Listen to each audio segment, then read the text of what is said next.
funding. That goes back to me building a new jail.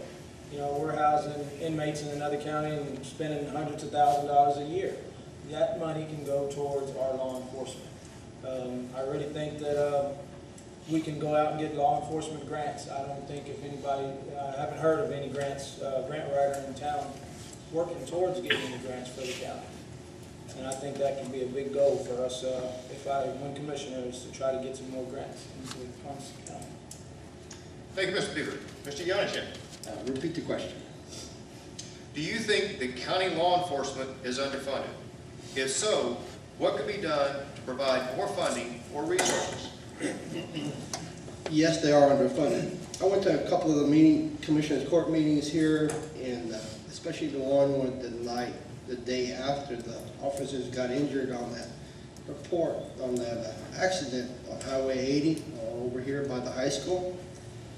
They're underfunded, they're underpaid, undermanned, and the equipment is outdated. The cameras in the patrol car, did not work that night. You cannot get any license plates, numbers off the car that hit the police officer. I heard he's doing better. They're doing a very good job. They are undermanned. I had one experience one night at 3 o'clock in the morning where I had to call 911 because somebody was shining flashlights in the backyard of my mother-in-law's house, and it took them 20 minutes to get there, yet whenever I called, it wasn't but a few minutes later that car came out of that road across the road from my mother-in-law's house there with the lights off, as if they already knew who was coming. They could hear, they already got the two-way radios. We are underfunded, we are undermanned at night. We need more help there. It's a very good issue. It's something that needed to be addressed a long time ago. Thank you. Thank you, Mr. Yonashan. Mr. Yao. I don't know, but Karnes County law enforcement probably is underfunded, because I've been told that our county pay scale is below other places, and that when an officer starts here and works here a year, then he has a year's experience and he can get more money somewhere else, and we can't afford to pay him, so they move on. So there's always a turnover. So it probably is. What can be done about it? I don't know. As I said before, if we can get to where we can house prisoners locally, don't have to be traveling back and forth. We can have officers available here more than on the road. And I have talked to a county commissioner in George West, Live Oak County, who said, well, we have spaces available in our jail, but that'd still be traveling just as far as Pearsall. I don't think that'd be a help. Anyway, if I'm elected commissioner, I'll start immediately seeking solutions and see what I can find out, see what can be done. But at this point, I do not know an answer. Thank you, Mr. Yao. Okay, the next question. The current annex project has received a great deal of attention from the public. Are you in favor of the project as planned? Why or why not? And if not, what would you propose to do differently? Mr. Duke. I'm in favor of an annex, but not costing this much. There's got to be ways of looking at this and seeing how you can cut the price down on some of the items that are being spent. I looked at some of the items that they went out there and put in.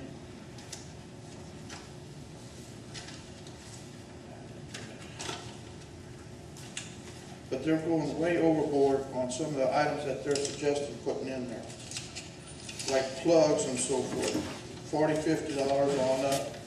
You go to any store around here, it's going to be just a couple of dollars. What they're suggesting putting in there, it's either gold plate or something, I don't know, but this is going way overboard.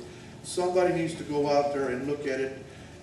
As a commissioner, if I were to be elected commissioner, I'd go out there and look at the plans, see what's going on. Like I said, I was involved in construction, and I know this is way too much. You can't build a building like that, and it's got to be the most beautiful thing in the whole area. This ranch right out the city limits over here. We probably could have got that building for that same amount of what we're paying for this building over here now. I mean, honestly, just think about it. That's all I've got to say. There's got to be better ways. Thank you, Mr. Duke. Mr. Burris? No, I'm not. And I'll tell you what, we need a building, but do we need a $3.5 million building? That's outrageous. I mean, my mind cannot grasp the concept of spending $3.5 million on a pretty building that is going to be temporary. And it just, yes, we need a building, and there's other avenues that we could have went down. There was a couple of gentlemen here in Karnes City that were going to donate their building to the county. They turned that down. For what reason? Unknown.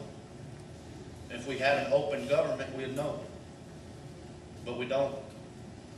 We need a building, but we don't need a $3.5 million building. We don't need to be spending $200,000 on an architect to design the building. We don't need to be hiring a supervisor, paying him $3,700 a month. I mean, no, I don't support it at all. Yes, we do need a building. This building we don't. Thank you, Mr. Burris. Ms. Cheshire? It's pretty much the same I have to say as far as we do need a building. Excessive spending on that building that we have has caused a big problem in our county. We've had several people from the public come into many meetings that I've attended and have great points. But other than spending what they have on the architects and many other things when they could have been used maybe in other places, many other departments needed it, even the jail. No, we don't need that much money spent on an annex, but we do need somewhere to house the people in the courthouse. There are problems with the courthouse, and we need to have some place to put them, but I'm sure there were many other options. Thank you, Ms. Cheshire. Mr. Beaver? Not supportive of a $3 million annex. We definitely needed a building, but just not one with that price tag. I think we need to spend our funds on things that would help generate money back into our budget, and that goes back to my county jail. Thank you. Thank you, Mr. Beaver. Mr. Yonashek? With all the things that we do need in the county, an annex building at that $3 million value was a pretty big hit. All the papers have been signed on it. It is under litigation, excuse me. And it's being traced around in court, bounced around over the time, so if the public would have been informed as to what was going on more by the officials, we always seem to be left in the dark in this place. People go ahead and approve things, and with no questions. I've been in the commissioner's court meeting. Nobody asks a question. They just go along with whatever is going on out there. It seems like they already know the answers before they even go to the meeting. They already discussed it somewhere else or something. I'm not quite sure.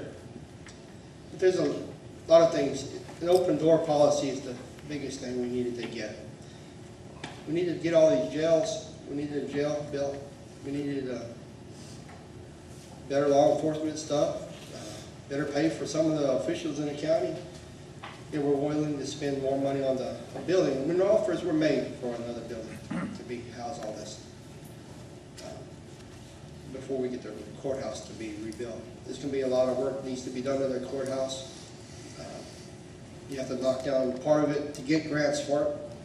So we do need a place for it. At $3 million is kind of a hard thing to chew. Thank you.